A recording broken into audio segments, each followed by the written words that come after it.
Жижигхэн өмнө баяртай. Тэгээд тондгоноод идэг гиз маань бас баяртай. За ингээ өнөөдөр миний хагалгаанд ороод яг одоо 6 дахь өдөр маань болж байна. Миний бэлхүүс чи өрн бас харсан гайгүй шүү дээ. Бэлхүүстэй гэж боддгоо байсан бол одоо тэр нөгөө бэлхүүс маань бүр ингээд бүр ийм найрхан болцсон. Хагалгаанаас шууд сэрээд хамгийн түрүүнд хөхөө харсан. Oh my god. Хөө манай бүр үнэхээр гайхсан шүү дээ. Эхлээд бүр ингээд эхлээд тийч ингээд хөөх юм ингээд бас ингээд хүчт гайгаад байхгүй ингээд жоох ингээд үзээ. Тэгээд дараа нь ингээд ямар гоё юм байга. Зүгээр яг бурхны мөм шиг л байна гэсэн.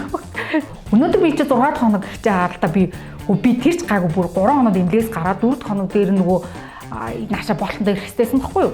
Тэгсэн чинь нөгөө нэг такси олдохгүй машин борж явж хүн олдохгүй өөрөө машинаа бариад ирсэн байвал яах вэ? Тэгэл тэгэхээр ер нь ингээ харцангууд тийм одоо хэрвээ би ингээд маш хүнд хэцүү байвал би тэр машин дээр барьж авч хийж чадахгүй шүү дээ. Ямар нэг байдлаар анхаарал тавина. Одоо тэгэд хэд тийм байгаагүй ингээд айгуу сайхан тайван байхгүй.